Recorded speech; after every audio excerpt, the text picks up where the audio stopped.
History often remembers kings. It remembers generals. It remembers the loud and the powerful. But sometimes, history is changed by women whose names were almost forgotten. They did not part seas. They did not hold staffs. They did not speak before crowds.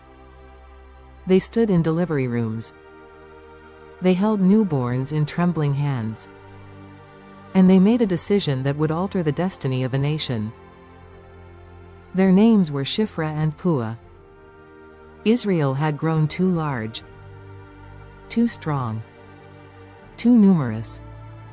A new king rose in Egypt, a Pharaoh who did not remember Joseph. And fear became his language.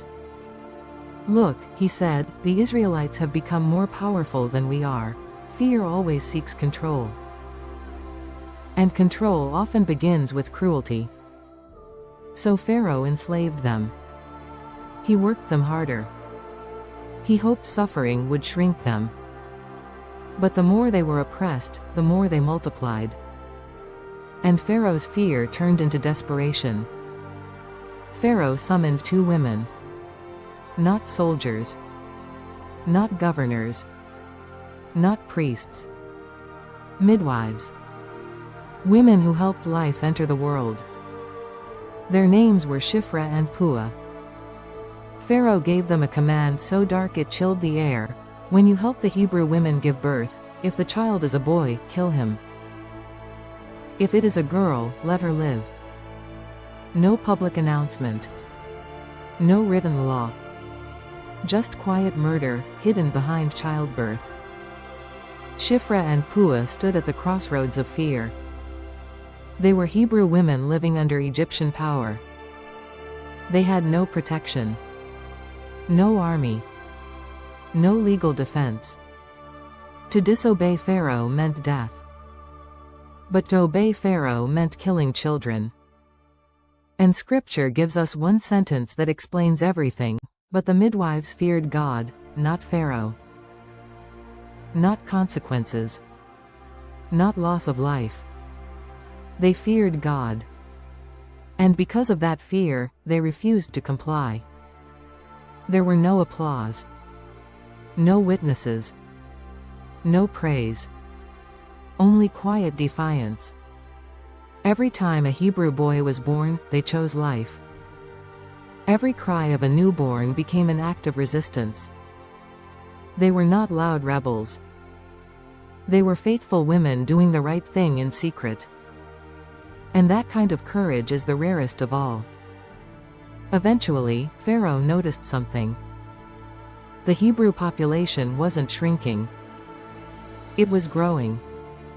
So he summoned the midwives again. "Why have you done this?" he demanded. "Why are the boys still alive? One wrong word could end their lives."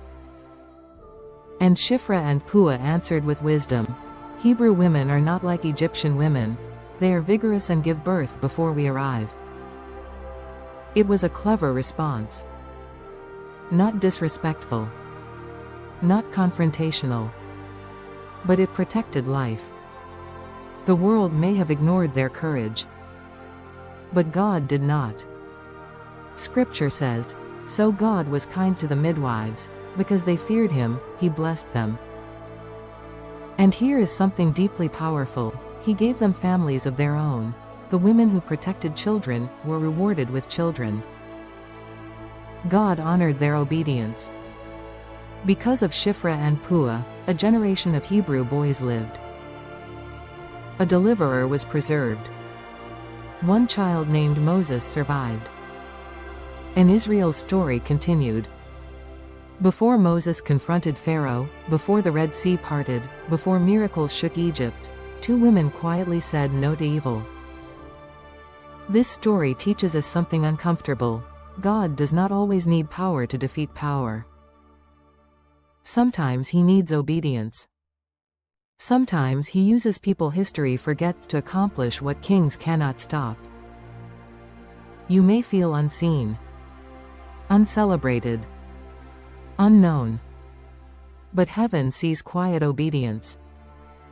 Like Shiphrah and Puah, you may face moments where doing right costs you something. Obedience feels risky. Fear whispers louder than faith, but courage isn't always loud. Sometimes courage looks like doing good when no one is watching. And God still rewards that kind of faith. And as we reflect on this story, we remember that years later, another child would be born under threat. Another king would fear a prophecy. Another decree would be issued to kill baby boys. But once again, God used faithful people to protect a child who would save the world. From the midwives of Egypt to the manger in Bethlehem, God has always worked through those who choose obedience over fear. Shiphrah and Puah did not wear crowns, but they shaped history. They did not lead nations, but they saved one. And their story reminds us, faithfulness, quiet, costly, unseen, can change the world. Subscribe to this channel to learn more about the people in the Bible.